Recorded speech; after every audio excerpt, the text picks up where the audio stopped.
What's up, nerds and nerdettes, and we little nerdlings all?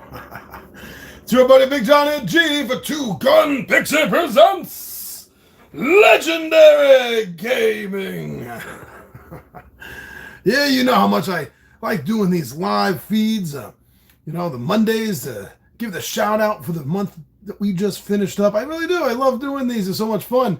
Hopefully someone will jump on. If not, hey, I understand this. People got jobs. They got places to be. Maybe you check this out later and see if maybe your comment made it to the live stream. So we've had a crazy couple of weeks, actually. Personally wise, just been nonstop for me. Have had very little time to actually do everything and anything that I want to do. It seems like it's one of those times in one's life where everyone makes plans for your schedule except you. And that really irks me. But we're here now, so let's get the irk out of the way and get to some fun. So yes, I did drop a pre-recorded Friday night fillers, because I knew that this past weekend, personally wise, was booked. It was hectic as all hell with family issues I'm not going to get into because this is not a family channel. It's a family fun channel. It's a gaming channel. So I don't get into my personal stuff very often here. But we're here, we're now, and I did play that Ryan McClain. I can still I know, right? Sometimes you right? Don't you just feel that sometimes if you were just left to your own devices for just a couple of days, just like 2-3 days, right? To do things on your schedule, you know how much you feel like you're going to get done? I'm with you, Ryan, so much. Yeah, for more gaming. Exactly, Ryan. Yeah, for more gaming. I wish I had time for more gaming, especially doing the stuff live. But yeah, this past weekend was just too hectic for me, and I knew I wasn't going to get a chance to do anything live on Friday or Saturday, which I always have to end up changing to a Sunday for the playthrough because something in my personal life crops up on me. And speaking of which, yes, for the Friday night filler, I did drop a pre-recorded of Marvel Mayhem 2-player game. And this is the first time it's been recorded live on my channel. We played it once or twice before off camera, and this is the first time we were doing it on camera. There'll be a few more pre-recorded of the Mayhems, the Dungeons and Dragons, as well as the Marvel, especially now that I've found some rules, some house rules online for team versus team. I think if I remember correctly, the big difference is healing is universal to your team. So if you have 2 or 3 on your team, whether you're using them all or there's 2 other or 3 other players on your side versus them, if you have a healing effect, it'll heal everyone on your team. I think that's the real big major difference, but I'm gonna have to go over the rules, double check and make sure. So you're gonna see some more of the Mayhem stuff, at least 2 or 3 more recorded. We're going to be doing this, and I like to save them for emergencies when I need them, and I can't go live. But our buddy Clean Sweep 38. Now, if you don't know Clean Sweep, please check this guy out. Get him to be a fan of yours because he is, I say this all the time to one degree or another, he is one of the best commenters I have on my feed because he never makes you feel like he's attacking you when he's pointing out things that you've done wrong. And he's not. I've talked to him about this. He's heard me talk about him about this. And, he's just there to help. And I appreciate that he is. So this was, like I said, first playthrough on camera. So a couple of tweaks. We probably made some mistakes. And Clean Sweep was there to help us so we don't make these again on the next game. There was a few. Yeah, there was quite a few. If you want to see all the mistakes that I made, go read his comments. But just a couple overall. Clean Sweep 38 said, I had 2 points to make about the game. One was that Black Panther and Iron Man seem more powerful than Wanda and Captain Marvel.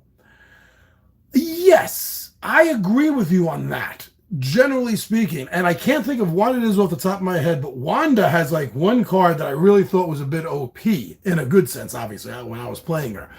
But generally speaking, I think you're right about the decks. It does seem like, the 2 guys in there, Iron Man and Black Panther, do seem to be tweaked a little bit more, which doesn't seem correct, right? It doesn't seem correct. You would think that Wanda and Captain Marvel would be more powerful, obviously, than Black Panther and Iron Man. But, you always find this problem. In every game about superheroes I've played during my lifetime, whether it was a video game, Like if you're old enough like me, you remember that 4-player X-Men arcade game. Come on, the massive problem with that was Wolverine. Been a problem in every game that tries to depict like Wolverine or Deadpool or Sabretooth. This healing factor. A lot of the games can't deal with that, whether it's a video game or a board game, because a lot of the mechanics of the game deal with you taking enough damage to die or be knocked out.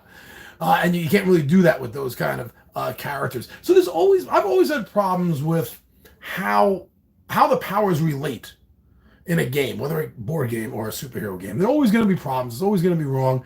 But yeah, why does it seem so obvious that Black Panther and Iron Man are so OP compared to the other two? I don't know.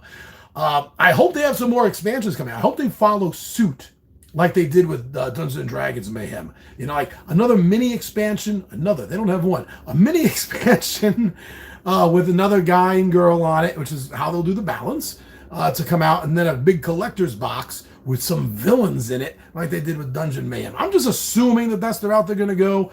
So let's see how they handle the other superheroes moving forward. Because this game seems like a big enough hit that they probably will make follow suit and make more expansions for this, because it seems to be selling well. Yeah, a few mistakes here that was done. Iron Man playing not enough cards, not enough damage being added up and tallied in the moment. Clean Sweep also goes on to say that he liked the background music in this video and that I should play it for my next Friday night game. I generally don't play the music when I'm doing things live because it's hard for me to get a feel of constantly what's too loud and what's not too loud. Another problem I have with music is the music. You see, I don't edit, and I never have. The 6 years or going on 7 years, whatever the hell it's been that I've been here on YouTube, I have never once used YouTube for any sort of editing of my videos. Nothing. I do everything. All of my video shots are done through my phone, my T-Mobile phone. I got a Droid, and all the editing is done, again, on the phone with a Power Director app that I pay for. I pay the monthly installments for it because I like all the extra benefits that I get instead of just the base free stuff. But here's the problem. YouTube doesn't recognize the music that I pay for to have a right to use. It doesn't. And almost any of the music that I put in the background of a video, I have had to cheat. That's true.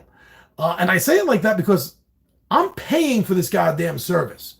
I am spending money for Power Director in order to use their audios, their videos, their photographs, everything they have in stock that I can use to make a video. And that's fine. I enjoy everything they have. I'm very used to working with the Power Director now.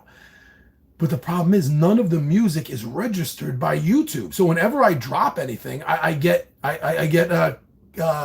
copyright marks on it because of the music, which is bullshit. I pay for this music. I pay to use this music in editing, but because it's not in the library that YouTube has, I get copyright strikes on it. Now, on the one hand, I don't freaking care because I'm not monetized. I'm just doing this for fun, as I say over and over again. But what does bother me about this is I just don't like seeing that in my video list. I don't like seeing copyright, on that. And even though I'm not doing this for money, it still prevents others from watching the video by having that strike on it. So what I did was I tested the grounds for a little while, a few years back, and I found something out. Although it will give me a copyright strike if I play Power Director music in a Power Director video that I've paid for to make and upload, I think it has to do with an electronic code. I think it has to do with an electronic code embedded within the music. This is my thought. And the reason I say this is because if I produce the video on Power Director and then I screenshot the entire video again, so I'm not downloading it a second time. Now I'm just screen loading the image and the sound off of, the screen. Then YouTube doesn't recognize it. And it doesn't give me a copyright strike. So that's why you almost never hear live music. Well, live music while I'm live. You never hear music while I'm doing things live because I don't have the opportunity to double produce it, to screenshot it so that YouTube doesn't give me a copyright strike on it. Yeah, this is a massive problem. It really is. I mean, how much are they going to splice ownership? Okay, so these creators upload to Power Director. They get paid by Power Director for their work. I pay Power Director then to use their work. So now it's getting spliced again. So they sell it out. The people they sell it out to splice it out again. They splice it out to me. But now I'm told that, oh yeah, you can use it to make videos, but you can't upload the video anywhere. No, because that's illegal, John. That's why I say bullshit. So I'm not saying that I know for a fact 100% that this is how I'm getting around it. I'm not an expert in IT, a computer guy, or anything like that. But it just seems to me that if by double producing it off of a screenshot of the video prevents me from getting a copyright strike, then it makes me feel like the whole reason I'm getting it is because of some sort of electronic code that's embedded in the song itself. But because I'm screenshotting it later, it doesn't pick up the embedment. Embedment? Is that a word? It is now. So that's why you don't hear live music. Like right now, there's no music going on. I would love for there to be background music. You know, if you go back to my earliest videos, there's no background music. And that bothered me because I was born in 69. I'm a child of the 70s. I grew up with television shows that all have incidental background music. And I understand the psychological effect of that. So I would love to have background music in every single video I do. But it's not a possibility. It's not going to happen with the lives until something changes. But yeah, I'm sick and tired of this ownership stuff. I hate to sound like a communist or something, but I really think that in this case, situations like this, ownership should be striked. I mean, how many times are they going to resell the same package deal that they just bought from someone else, so that sell to someone else so that they can repackage it and sell to someone else? It's freaking ridiculous. It is. And I hate to say it also, being a content creator myself, it's not just music, but I would hate for someone to just rip off my stuff. But at the same time, who owns what? You know, we're seeing this big problem right now. The writers in Hollywood seem to have come to an agreement as of yesterday or today. They're still waiting to see if anything happens with the actors. And I think that although they have many, many problems, and image is just one of them, I think image ownership is the biggest problem that they have going forward. I mean, it's not quite the same thing, but it's something I can see argued legally in court. And what I'm talking about is impersonators, right? So if an impersonator can get paid to impersonate a famous actor, actors, Cher or Elvis Presley or someone, the Cher estate's not making a penny. The Elvis estate's not making a penny. And not just from like cameo appearances somewhere, but what about when they make a movie and they want Elvis to be in the movie's background or because it's about him, or the same thing with Cher? Then that person is literally being paid to impersonate that person, their image. So if that person they're impersonating doesn't get a penny off of it, who really owns that image? So who owns any of this? Is ownership going to be a concept in a few years that's out the window? That's gone? Being a content creator, I hate to say it, but I think that's true. At least that's the way it should go. So, long answer, but that's why you're not going to hear a lot of music and anything that's live over here on Two Gun Pixie. But yeah, I did make a few mistakes. Me and who was that played that game with me? Was that the wife? I think that was the wife that played that one with me. I didn't watch the video through in a while. It was shot a while back. You know, I try to shoot so many videos ahead of time. Oh, what's in the Pixies box? We had a Hasbro title dropped this past week. And again, our buddy Clean Sweep 38 had a lot to say. I had enough to say. First of all, he says, I like Disney, one that has the Tinkerbell figure. She has a special ability to help players. It was from the late 90s, early 2000s, but I know not what it was called. I do like the fast play feature. If it is like the computer's basic Monopoly, then each player has like 45 normal turns, not including the free turns for rolling doubles. After that, you count up the money and properties, and the richest fat cat wins. Now, my problem with Monopoly is, although I have a couple of copies of it for the sake of having Monopoly, some people like to play Monopoly. So if someone comes over to my place, I hate to be a gamer. I mean, I have an entire room dedicated to board games, and have someone go, hey, how about we play Monopoly? And I'm like, ooh, yeah, I got like 500 plus games. I don't have that. That sounds pretty, I don't know, like I'm an ass or something. So I do. For the wife, we got the Friends, Yeah, I'm looking at it right there. The Friends Monopoly. And for me, she got the Dungeons and Dragons Monopoly. Not the Honor Among Thieves, the new one. The previous one they came out with. Now, my biggest problem really with Monopoly is unless there's something new in the rules or you house rule this differently, it's really easy to ruin the game because originally there was no rule that said that you had to change your houses into hotels. So if you really want to be a prick in Monopoly, you could just cause a housing shortage by never buying hotels and never upgrading. That really ruined the game. But shouldn't be telling you how to ruin a game. That's not fun. Well, no, maybe that would be fun for you, but not for everyone else sitting around the table.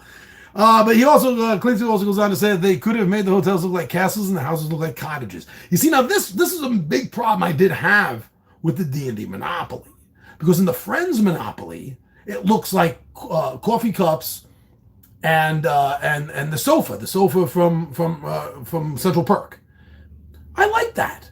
I like that little touch, that little extra that they went, to give you something specific in theme for the game. And they didn't do that for D&D. And I just felt that was a real smack in the face, a real letdown.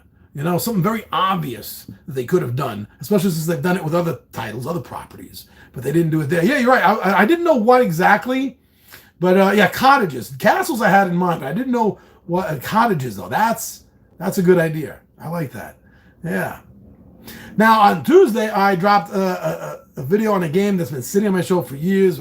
I haven't played it in a few years, but when we were playing it, we were having tons of fun with this game, and I finally remembered to do a drop on it for Tabletop Takeout, and that's Francis Drake and Valen D. I haven't seen you here in a while, but I'm pretty sure I recognize that name from the comments section in the past. Valen D says, always wanted to play this one, but no luck yet. Looks great. I enjoy the system. It has a two-part system, basically. In the first part, you're gearing up to go out on the adventure. You're going through the docks, and you're setting things up, and you're getting gear and equipment and sailors and everything. And then the second part is the adventure part. And it blends together really well. It does an adequate job being a historical game. It doesn't go overboard with history learning, other than the fact that this is a historical figure and it's about a historical time. But yeah, the game was a lot of fun, and I like talking about games in my collection that haven't been seen or talked about in years. I really do, because I feel like even if it's just one person seeing my video on, let's say, Francis Drake, to get them interested in it, it's all worth it. It really is worth it. Now, what did I miss here? I missed something here. Ryan McClain, good directions on how to passively aggressively get people to never want to play Monopoly again. And then Ryan goes, we were just gifted, Lord of the Rings Monopoly. See, it's a Monopoly for everyone. And that's the one thing. Even if you're not the biggest fan of Monopoly, at least there's a skin for just about anything that you might find enjoyable. And yeah, so I'm not the biggest fan of Monopoly, but you know what? I will have more fun sitting down with the Dungeons and Dragons Monopoly than I'm going to have with classic Monopoly or, I don't know, Chicago ER. Is that a Monopoly? I don't know. But I wouldn't have a lot of fun with that because that's not my title. That's not my IP. That's not my passion, something like that. But if it's yours, take a look. Almost anything that's been pop culture fun at one point or another has had or probably will in the future have some sort of Monopoly skin. But yeah, way to go on that, right, Ryan? Way to ruin a game of Monopoly for everyone else there. I just told you how to do it. Midday Monologue Monday.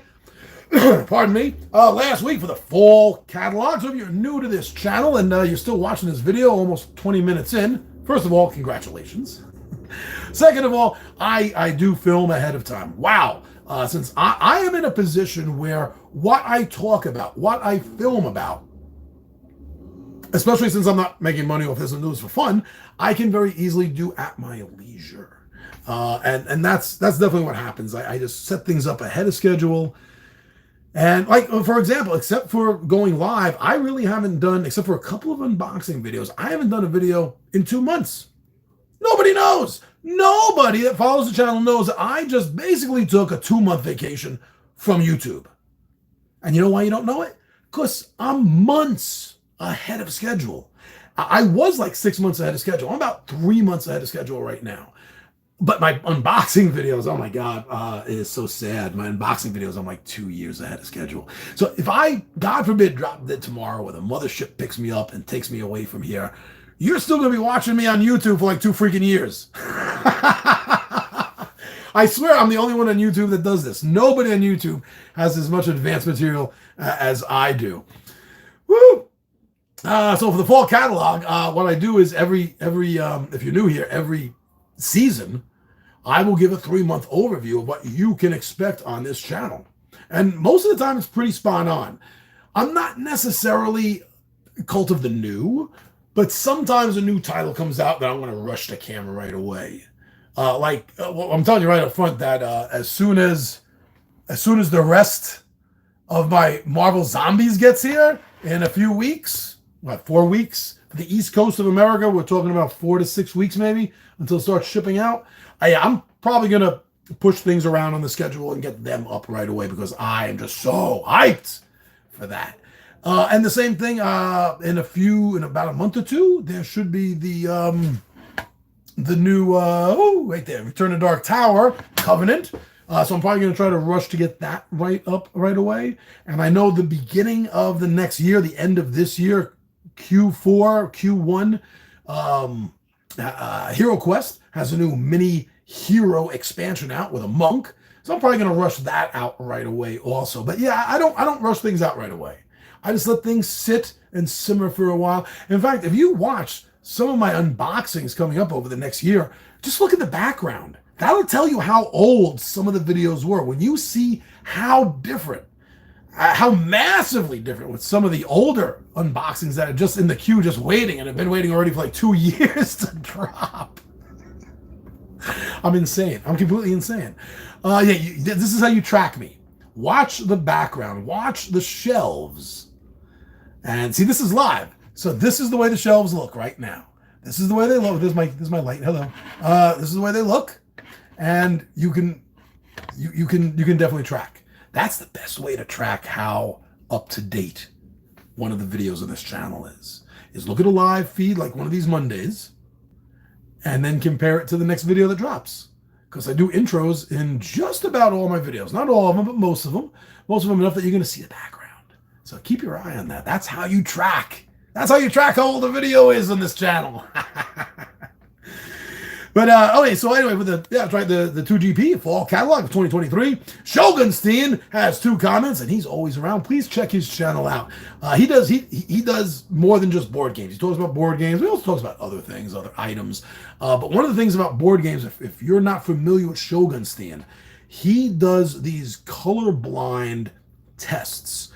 Because like myself, he suffers from a little bit of color blindness. I don't know his degree. I know mine isn't that great. My blues and greens can tend to blend in a little bit together sometimes, the different shades. Sometimes I have a little difficulty with me.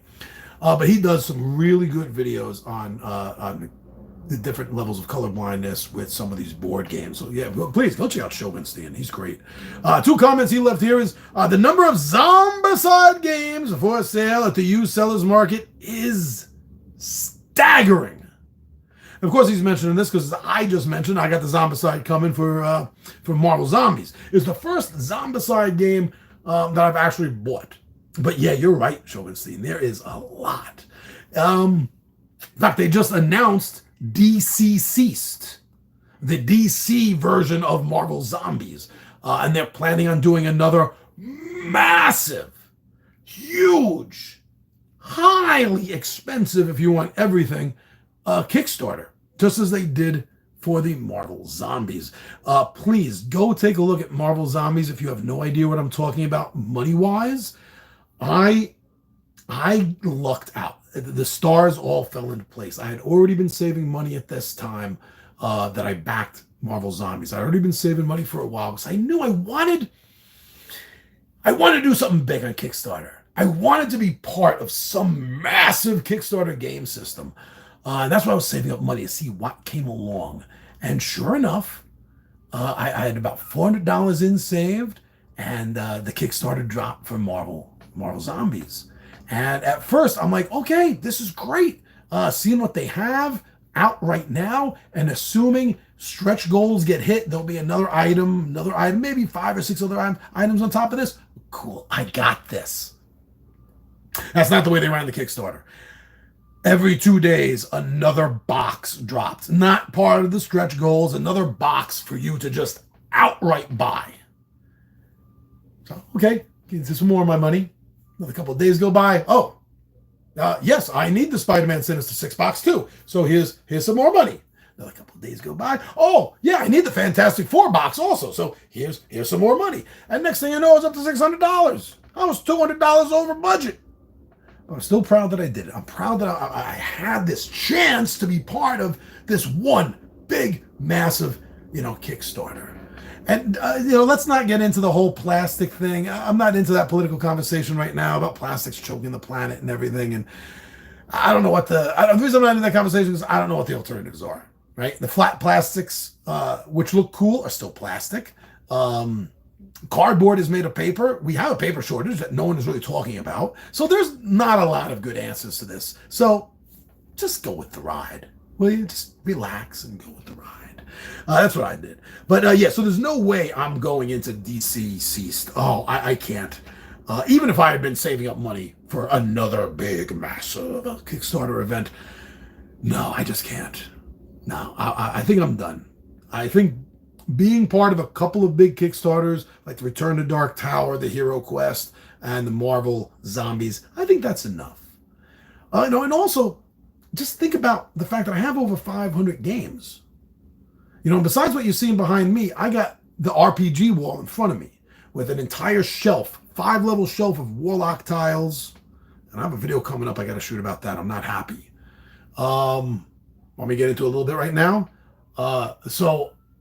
And I'll show you when I do the video. I want this video done and up in like a week or two. I'm gonna have to move some things around on my weekly schedule that I'm headed on. But so if you're not familiar with WizKids Warlock tiles, they're really cool. If you're into Dungeons and Dragons, Pathfinder, any RPG with a fantasy twist to it, these are comparable, though a little bit less expensive than Dwarven Forge. And it started off with me because I needed city streets because an upcoming module I'm doing, it takes place entirely on city streets. And I'm like, wow, I have dungeon stuff. I don't have any city street stuff.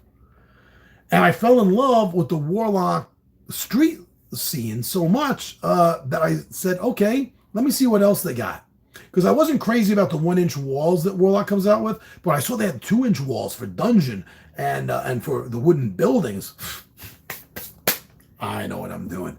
I'm pretty much saying goodbye to the couple of boxes of Warlock tiles that I have and Dwarven Forge tiles that I have and going full in on the Warlock.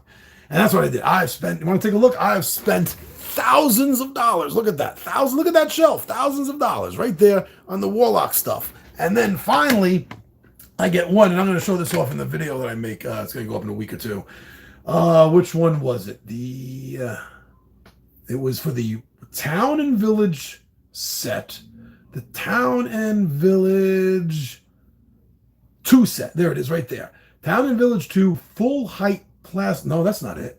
Where did I put it? Oh, I got it facing the wrong way. Hold on. Yeah, this is it. So the Town and Village 1-inch angles and curved expansions. Okay, I want to do a whole video on this. But when I unboxed it, there's like stuff missing.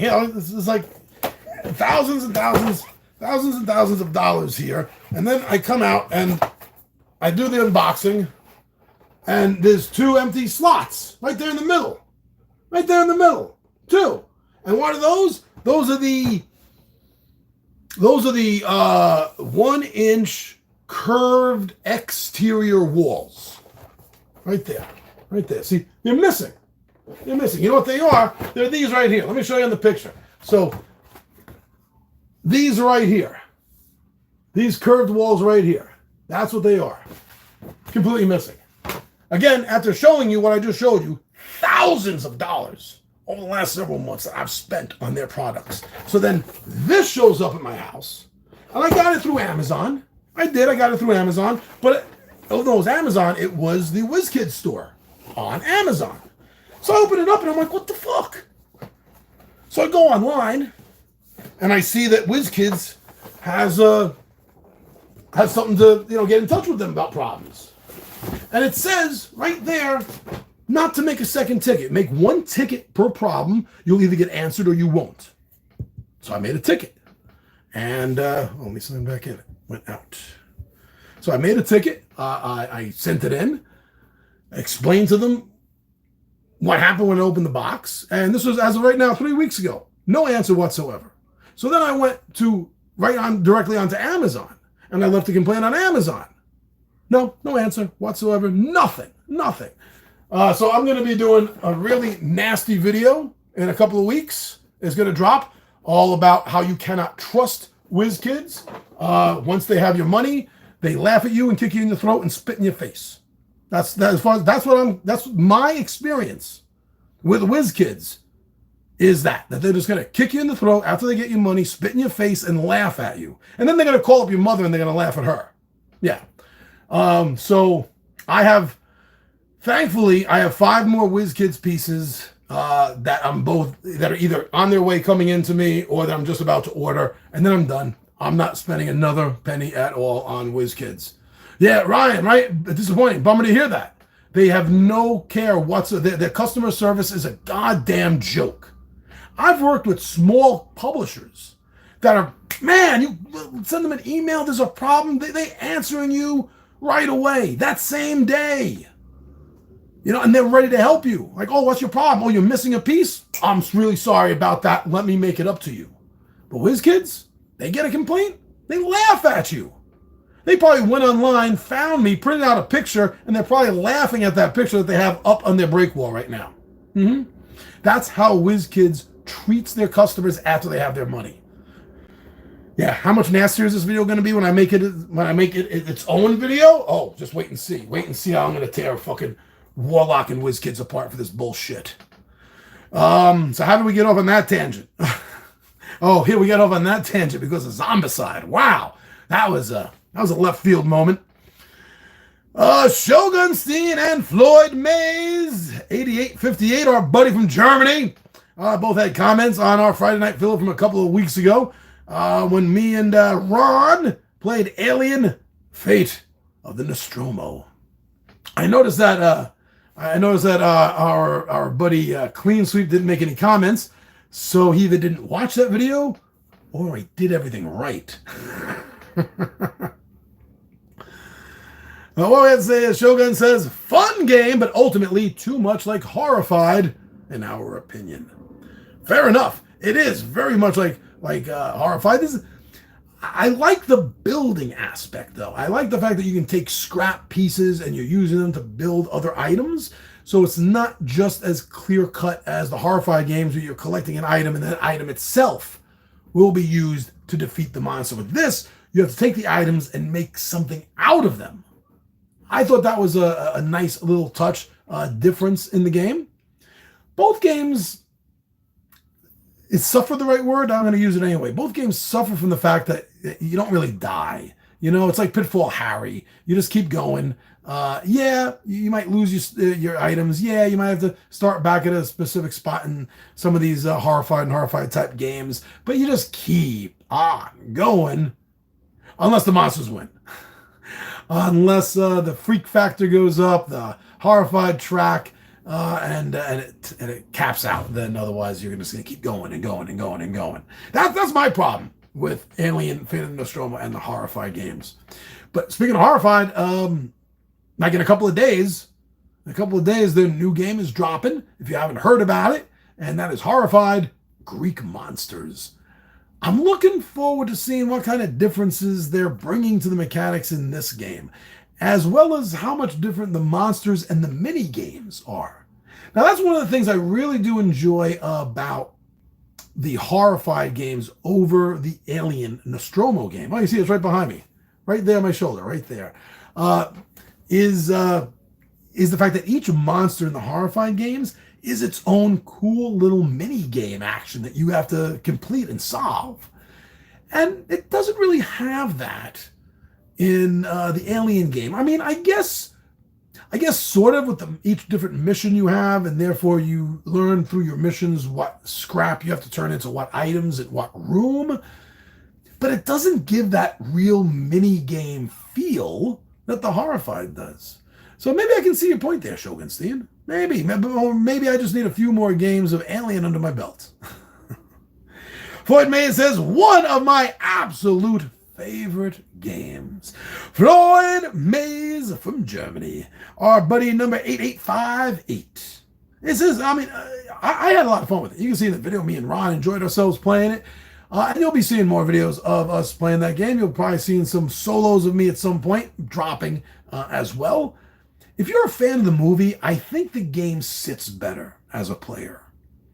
Without being a fan of the movie, you can still enjoy the game and the mechanics to it, but I really feel that it falls into the pattern that most IP-driven games fall into. If you're not heavily into said IP, no matter how good the game is, it's not going to really do much for you. So even though this is a fun game, and I do believe that individuals that like Horrified will like the Alien Fate of the Nostromo game, like you, Shogunstein, if someone is already a fan favorite of Horrified, I doubt this is going to change their opinion. But Floyd, everyone else is going to be just like you. Now, Midday Monologue. Oh, yeah, I had a lot of fun doing this video. I have fun doing every one of my videos. This is why I do them. But I had a lot of fun doing this video from a couple of weeks back on the 17th. Midday Monologue was a Return to Dark Towers buyer's guide. And this went over pretty well. I'm glad people appreciated this video. Valen D, again, hey, good to see you again, Valen. Valen D said, great info, Two Gun. Went all in on last backer kit, so it shouldn't be long now. Now, they're not the only ones that do this. A lot of times when a company has a game out and then a year later or so they come out with an expansion for the game, if it's been kickstarted or something similar to Kickstart, they usually have package deals. And I think that's what you're talking about here, right, Valen? You may have had a pass originally on it, but seeing it all in play afterwards and seeing this expansion made you jump in and get the whole damn thing, didn't it? Now let me just say this. If I've done comparison videos between the two Dark Tower games, the Return and the original, and it's a really good video. I think I bring a lot of points to issue, but I think the ultimate point to make that I can take from that one little bit and let you guys go check out the rest of that video is the fact that this is not Dark Tower. It's not. Return to Dark Tower is a fun game. It does capture the feel of the original Dark Tower. And it's more than just having the tower sitting there on the table. The game itself will make you hearken back to the original game. But it doesn't have an original game mode, which was my biggest problem ever since, it wasn't Kickstart, but ever since the process to get this game out, have backers back it. My biggest problem was, for whatever reason, they were not able to secure the legal rights to the original Dark Tower game. They didn't. They have no legal right whatsoever. Restoration Games has no legal right whatsoever to produce Dark Tower in any way, shape, or form. Return to Dark Tower is a completely separate entity.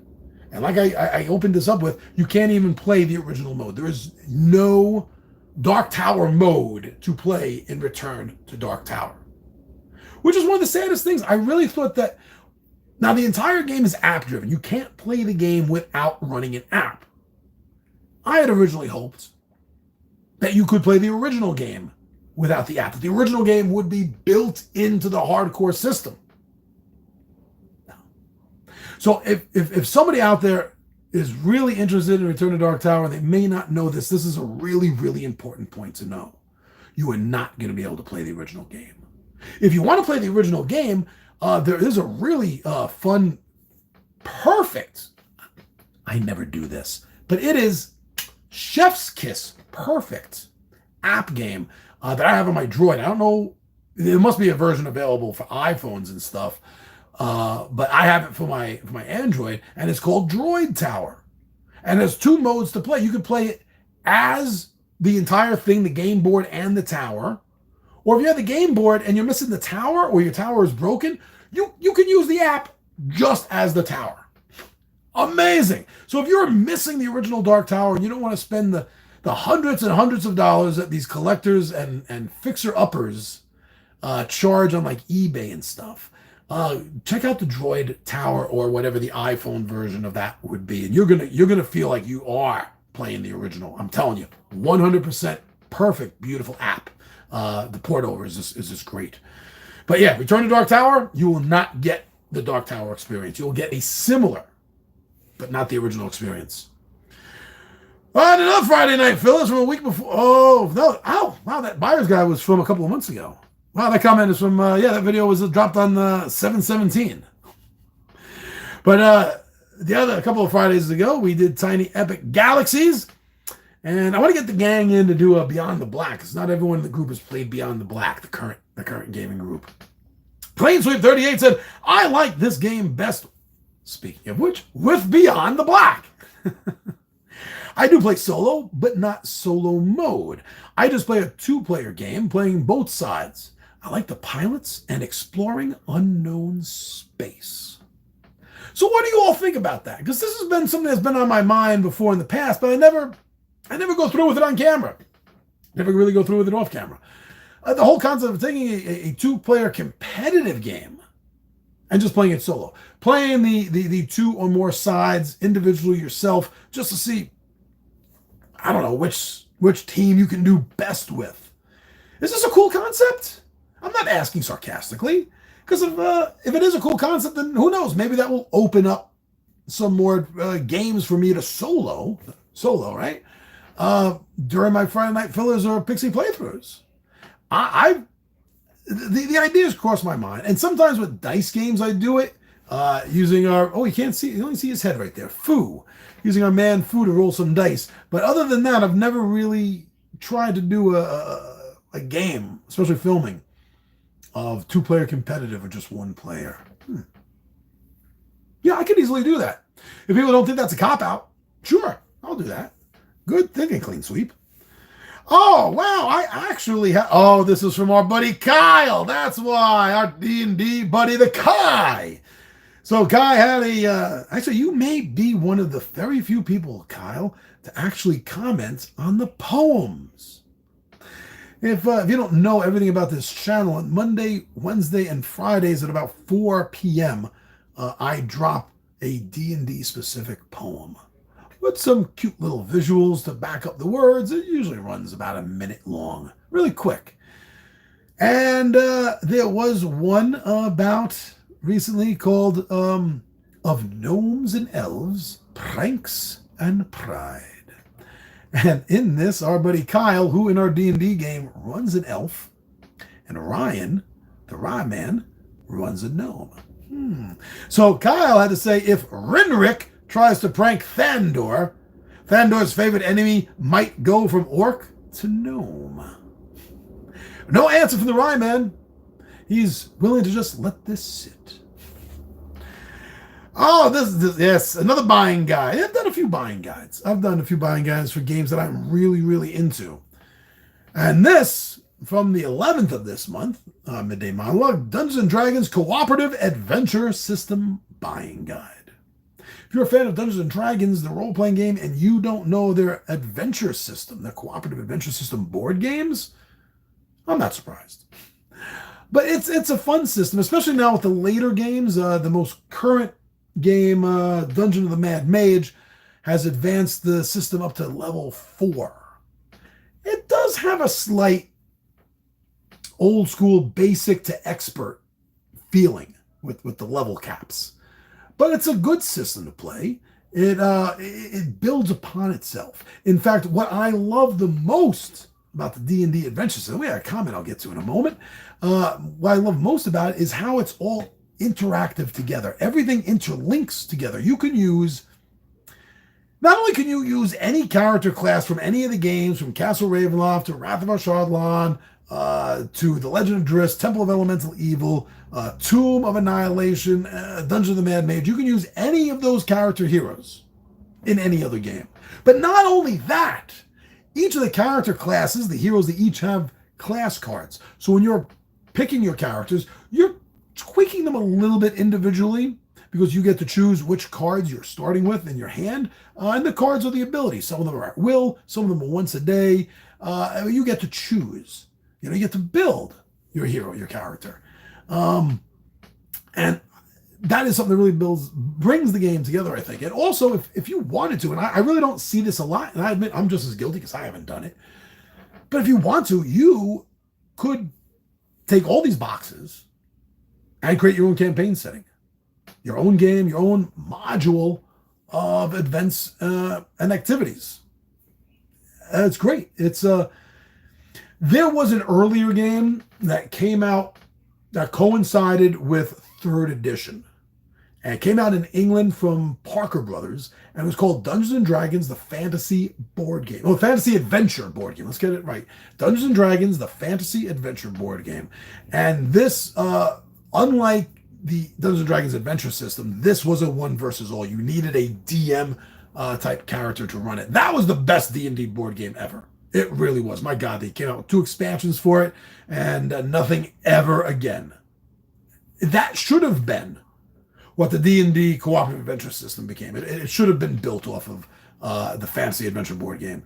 But since that's dead, really the best thing out there the closest board game feel that you are going to get to playing an actual RPG D&D, yeah, that's still active, will be the Dungeons & Dragons cooperative adventure system box games. Definitely 100%. So Anthony Rivera 3616 made a comment about that video saying, with a little ingenuity, the minis in Assault of the Giants also make for great homebrew scenarios, preferably against those pesky 4th level adventurers. So yes, there is a title against the Giants, and the boxing of it, if you didn't know better, you may think it's part of this system. It's not.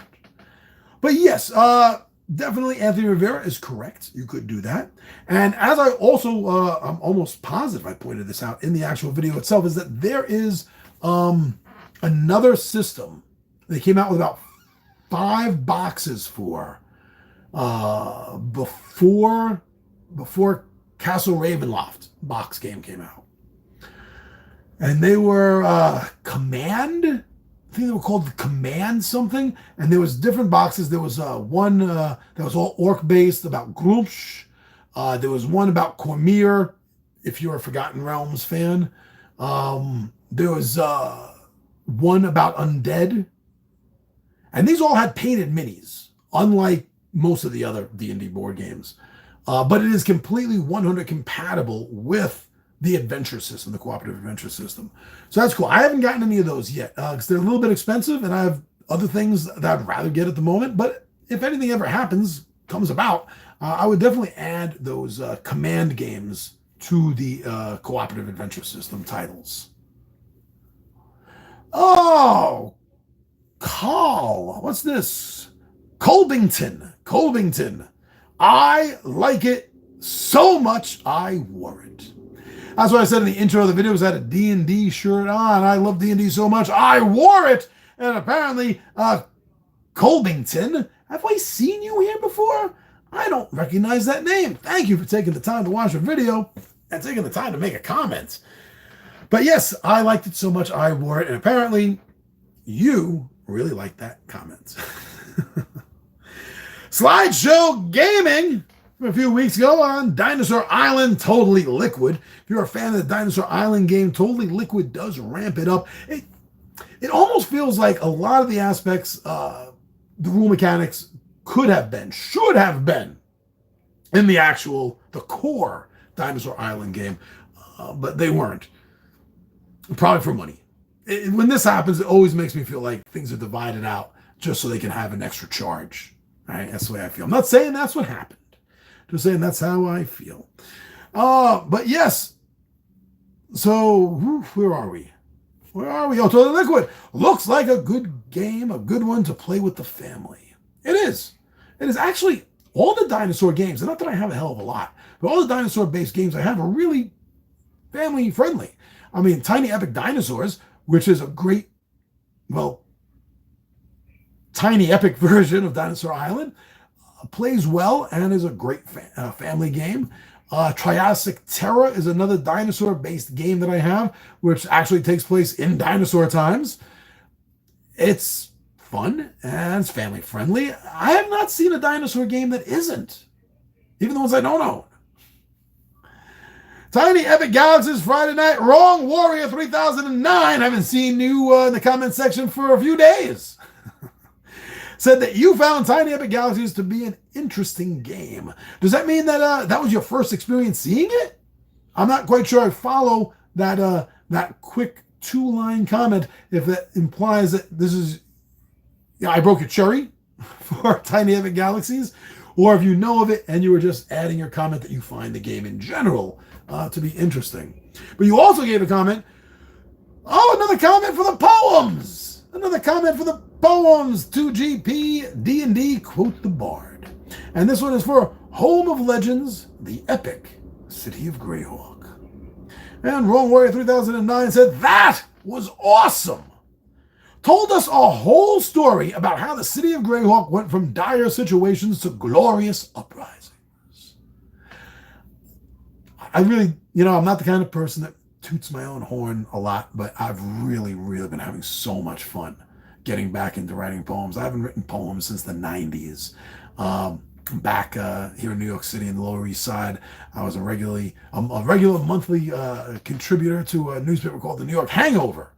And during that time, there were several poems that I dropped for them, and they kind of fell to the wayside over these years. Now I'm back at it. I'm absolutely loving it, especially using poems to relate Dungeons & Dragons history and stories and tales and characters. That is a lot of fun. So for Home of Legends, the Epic City of Greyhawk. Oh yeah, I just read that. Yes. Thank you, Wrong Warrior 3009. Not only for the comment, but for getting it. Getting the fact that I'm digging and having fun with these poems. Yes. Big Johnny G's How to Play Mini Quest Adventures by Jandu Soft. Now this is going back. This is from last year. This dropped last April 22. And Joel Prins, Joelprins, Joel Prins 2807 said, thank you. This game has been sitting on my shelf for a while. Going to break it out and play it with the kids this weekend. And my 7-year-old son enjoyed your dancing avatar. Well, thank you. Yeah. So I don't really do the dancing avatar anymore. Now it's just kind of a static still shot. But yeah, that's pretty fun. I'm really glad. So I don't do a lot of how-to videos, even though my #1 video on this channel of all time, breaking 8,000, almost 9,000 now, is my how-to play Hero Quest. But I don't do a lot of the how-to plays because I feel like a lot of other video contributors do a better job than I do. But sometimes it's a game that I just love so freaking much, like Hero Quest, that I have to do a video for it. Now, in this case, I was asked. There were a few people after my unboxing video that had left comments on the video, and on I think it was on Twitter, X, asking if I could do a playthrough for it because they found the rules not written and edited all that well. And they weren't. I basically had to rewrite everything that I'm telling you in that video. I went through and I hand rewrote all the bullet points and the notes in the order that I thought it would be best delivered. And I think the Mini Quest Adventure how-to play is my second biggest how-to play video. And it's because of that, because it's a lousy rule book. And people aren't following it. People don't know how to play. So they go online and they look for something and they spot mine and they're like, holy shit, he knows how to explain it. I wish it was like that with every one of my how-to plays, but no, I feel like most of them aren't that great. So when it gets pointed out that someone really enjoys one of my how-to plays, it makes me feel like I didn't waste my time. So what's in the Pixies box? Fantasy Flight Games, Wrong Warrior 3009. I'm not sure how the game works, but I'm a huge Marvel fan, so I'd love to see that particular deck in action against other Marvel characters. And spoiler, in case you didn't watch the video, the deck he's talking about, I'm pretty sure, I believe, was Star-Lord in that deck. I have to go back and check the video. But Rao, did I say Rao? Rao! Wow. You're not familiar with the Marvel Champions game. All right, I've been meaning to get that back on the table, and it hasn't happened.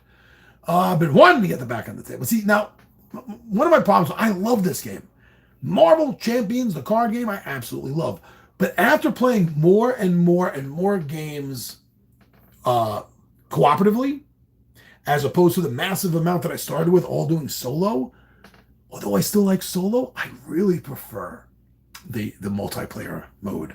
And I think part of that reason is I do better with other human players than I do trying to keep track of the 2 or 3 heroes that I'm running at the time. Because even though you should be able to play the game successfully, and others have, with just one hero, wow, when I use one hero, I just get annihilated. So I've just become more of a fan of multiplayer, and I haven't had the opportunity to get a lot more multiplayer plays on camera. But I really want to get back to it. I do. Especially now we have the second of the mutant boxes out now. I am so behind in the campaign. But it is a great game. I'm so glad that you enjoy my video on it, Wrong Warrior 3009. And hopefully in the next week or two, you'll be able to see me do a brand new playthrough. But in the meantime, take a look at some of my older videos. They work. They're fun. They're good. You get the idea of how the game plays. You definitely will. Tabletop Takeout for Centipede. You heard me right. Just like the old Atari game, Centipede.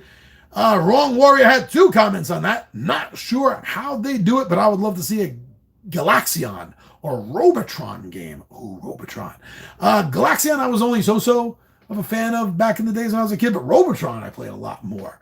That was fun. Yeah, that'd be an interesting... I guess that would be tile-based, since each board is different, right? Each tile would be a different room, or maybe just tiles to make the room. That sounds like it'd be more time-consuming than playing, right?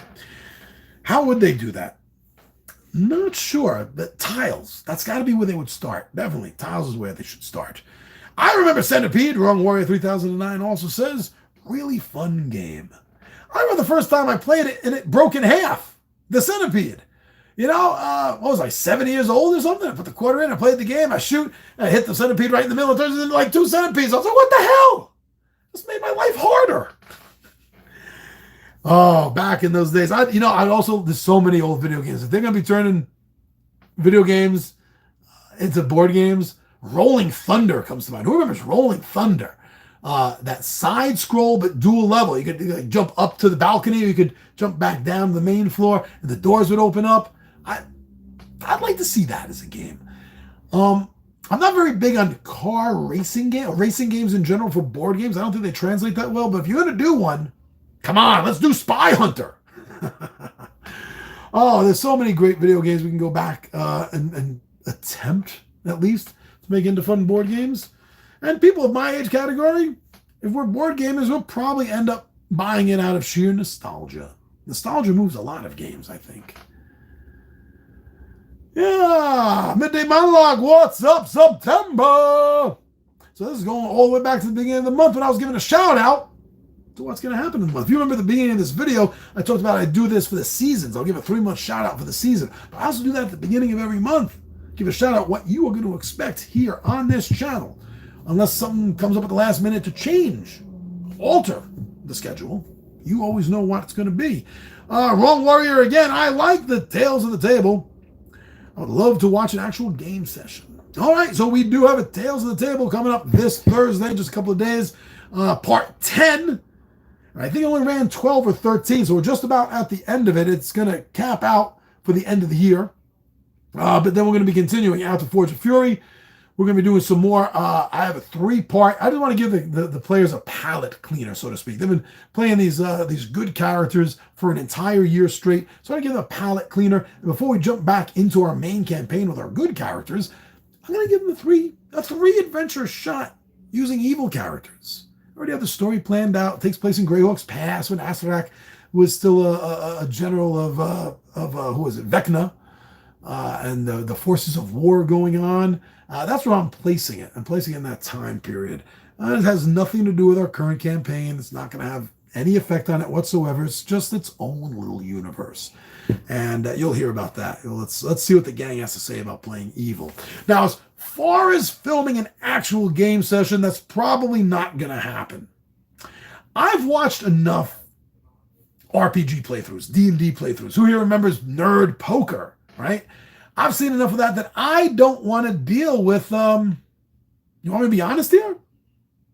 I don't want to deal with you. I don't want to deal with anyone. I don't necessarily mean you specifically who's listening to this voice and watching this video at this very moment and thinking I'm pointing you out. No, I don't necessarily mean you, the specific individual. I just mean the community of gamers, the community of Dungeons and Dragoners. You see, to me, Dungeons and Dragoners?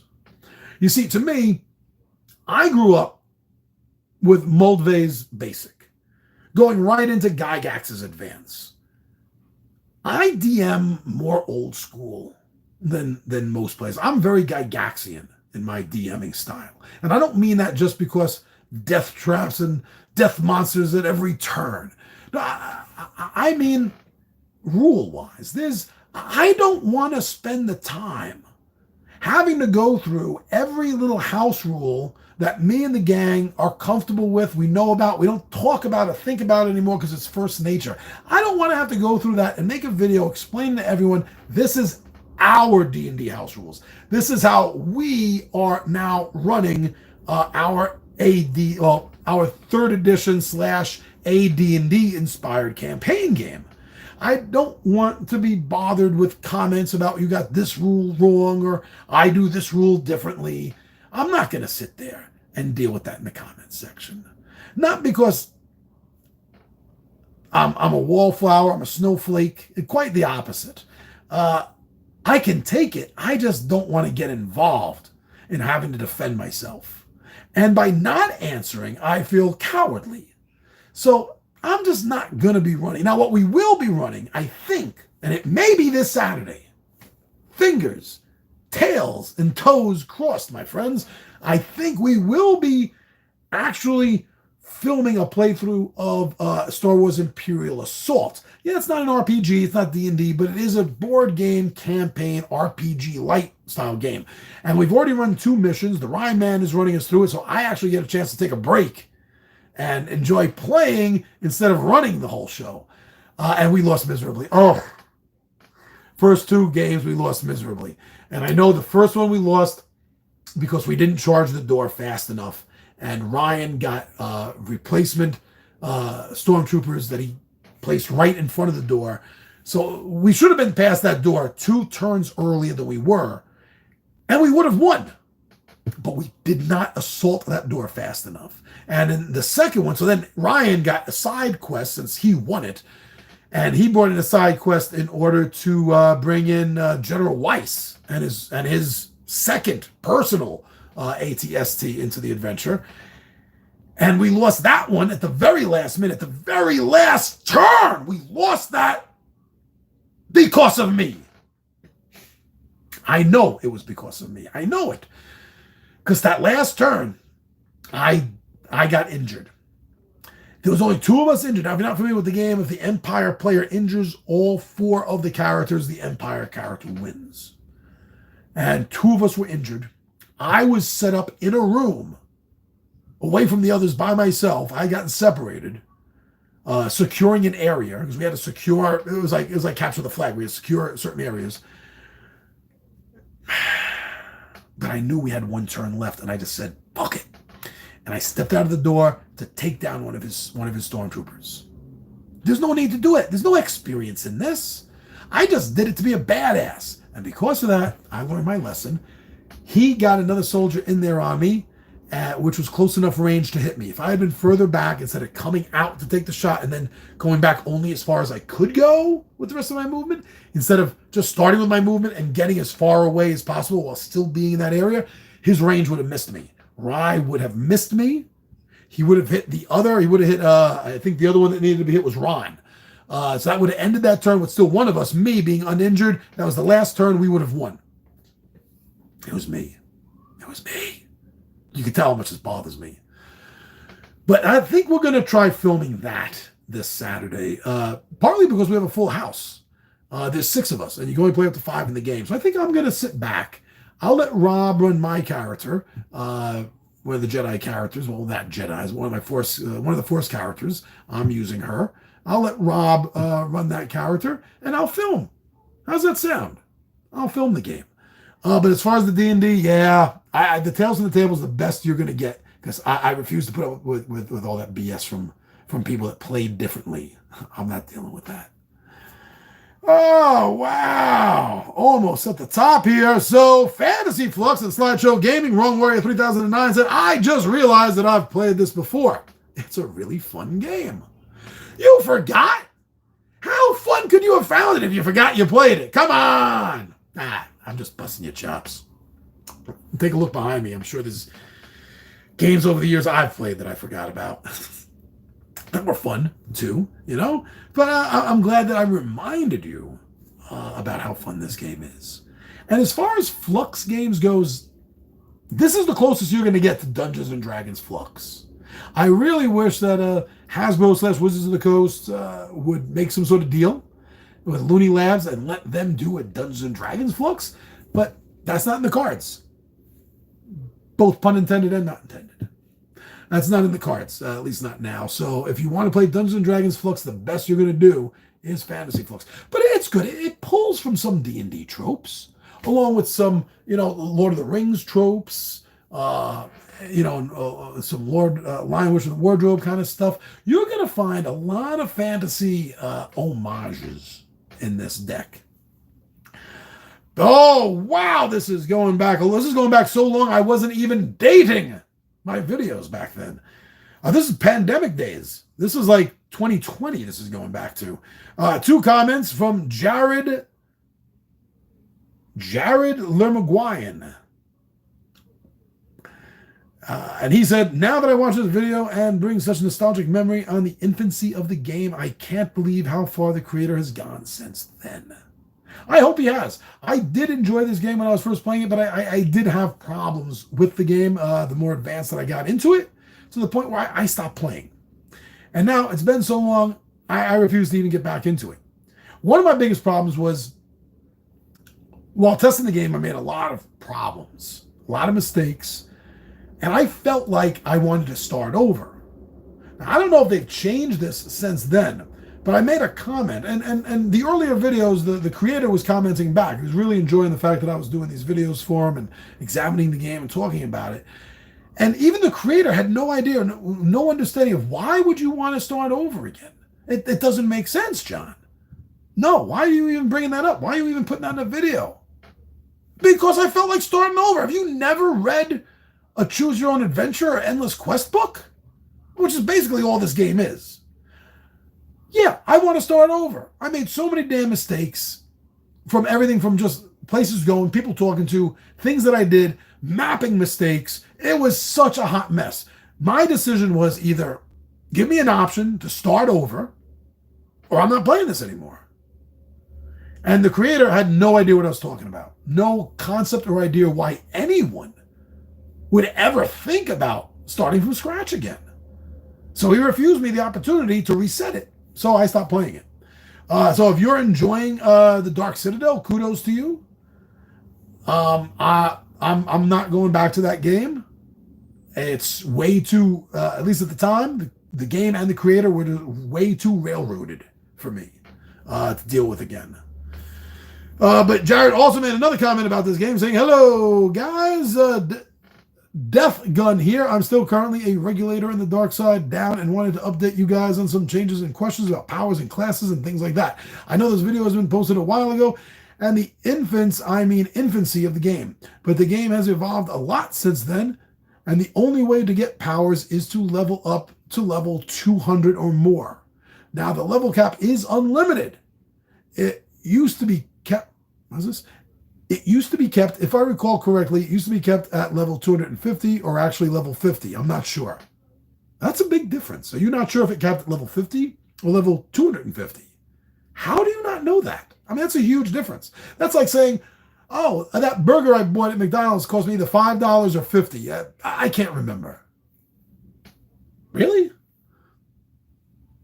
It's been a while since the camp has been removed, so I haven't forgotten about that. But if you keep leveling up, you'll eventually unlock a turtle 5 to 6 powers. Sounds like bullshit to me. Again, I just feel like the creator of this game at the time, unless he's changed things, was just completely out of touch on how people play video games, how people play endless quest games, choose your own adventure path games, completely out of touch. And even with this update, that says nothing about addressing that problem of super railroad feel. And if you get lost, too bad. If you make mistakes in the game and get lost, just stop playing and find something else. It's still telling me that. So, well, I mean, hey,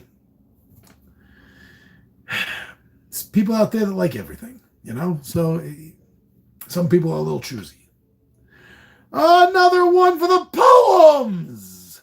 Wrong Warrior 3009 had a comment for, quote, the Bard, Melodies of Deception, the Half-Elf, and the Dragon. That dragon going to get his revenge. That bard doesn't stand a chance when she gets out. A nice poem about a thieving half-elf bard who met a susceptible dragon. I'm glad that you liked that. That was a fun little poem. I did enjoy the tit for tat between the bard and the dragon in that one.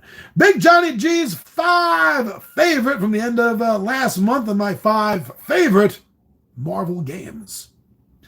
Wrong Warrior had 2 comments on this. One, oh, okay, Marvel Champions, the card game, is sick. I love that style of game when it's going to be different each and every time. That's why I like Magic the Gathering so much. I'm glad you do. I liked Gathering the Magic. I liked Magic the Gathering too.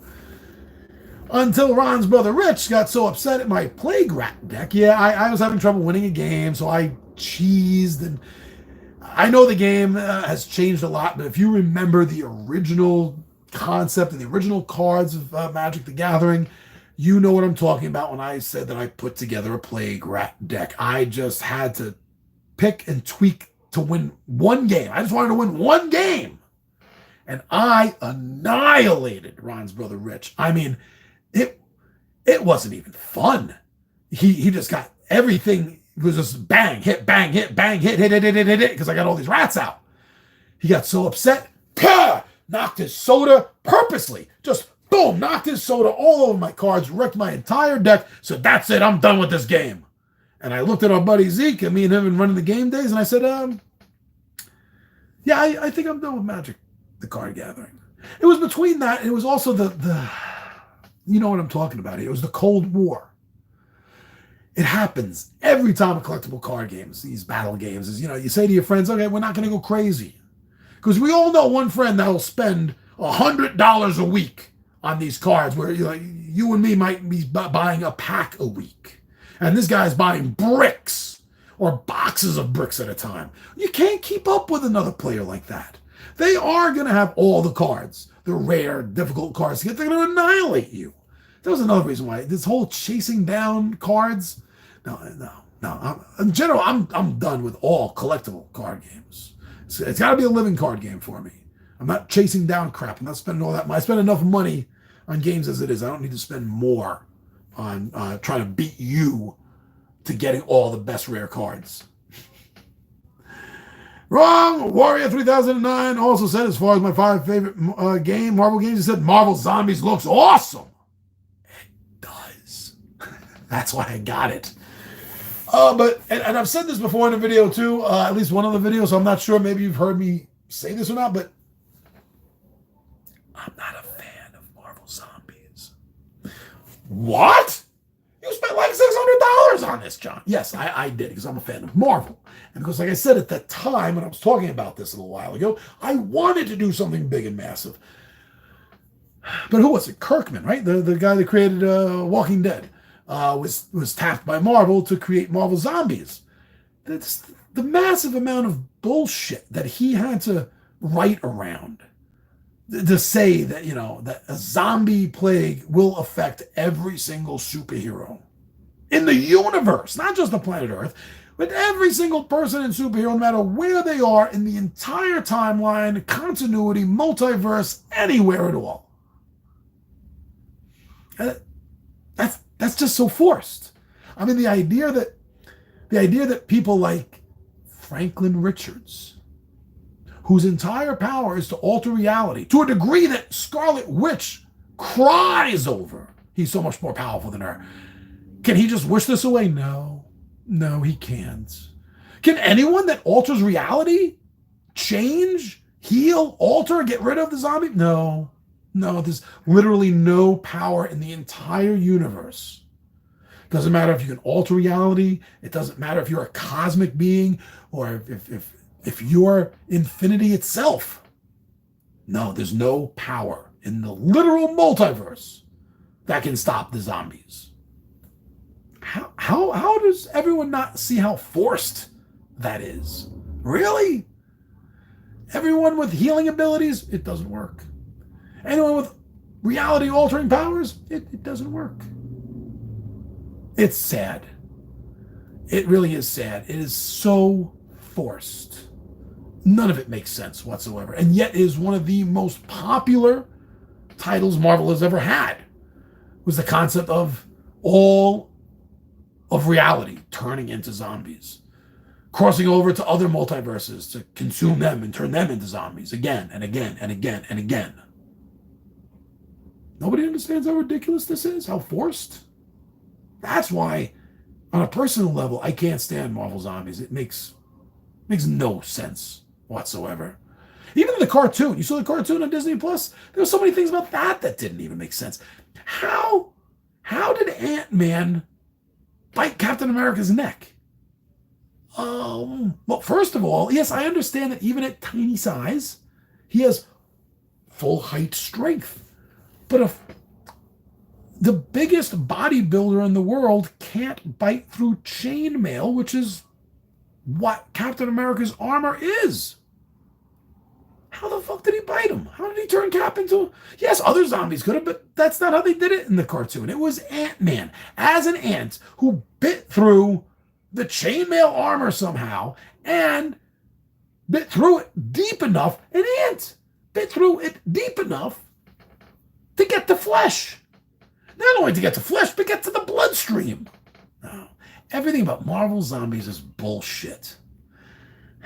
But it's the biggest selling thing Marvel's ever had. Because nobody thinks.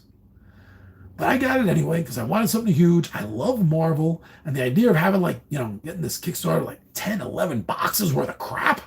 I was still going to play the game. I mean, the 20-sided Warriors got to have fun with it. You'll see videos on it. But really, come on, think about it. The concept of every single thing in the Marvel multiverse succumbing to a zombie disease. None of it makes sense. None of it. And this literally does bring us all the way back to live August comments and AMA. Clean sweep is all over that. And he said, only 6 of my deck boxes fit in the big box. What I did was I backed Raccoon Tycoon, and the expansion and the big box, and all the contents went into that big box, leaving me with the base box. Again, I removed the insert and got 6 boxes on each side of the foam divider in the middle with a hole in the middle, which nicely fits the token box perfectly. Each heart token and character token are their own coin capsule to protect them from wear and tear. Mink and Boo's deck action card did not matter in the game, but could have. The Rogue's action of not playing all his cards probably would not have mattered, as he died before his next turn. But might have depended on what card that he would have played next. He may have gotten more life, or shields, or even a clever disguise. Anyway, back to the box. I applied computer label to the box, so now I have redesigned the box cover myself. Cleansweep, you're a genius. That is a lot of good work that you put into making this one box collectible to even more of a degree. I do not have the initiative to do that whatsoever. So when I read a comment like this, that you've done it, I think that is so cool. I wish I could see a picture of that somewhere. It's got to look amazing. So that's really nice. To put that much work, I mean, that shows also how much you like the game, is that you're dedicating them so much time and effort and energy to unifying it all to such a degree and keeping it all beautifully safe. They are good games. I'm really sad that I put off the Mayhem game. I wasn't even gonna buy it. I knew of their existence, but they weren't on my radar really, because I thought they looked a little kitty kitty. I thought they looked a little. I'll say it. I thought it looked a little basic, but the game is anything but basic. So I'm so glad my wife had gotten that for me as a surprise for my birthday. That worked out nice. It was that Christmas? No, it was my birthday. Forget it. And I'm really glad because I'm in this penny for a pound. But that's it. So there go the live questions and comments that I'm doing, and there'll be more. So this week we do have some things going on this week. Again, I would love to, and I say this I feel like I say this every month. I would love to get the opportunity to throw in a couple more playthroughs during the week. We'll see how this works out.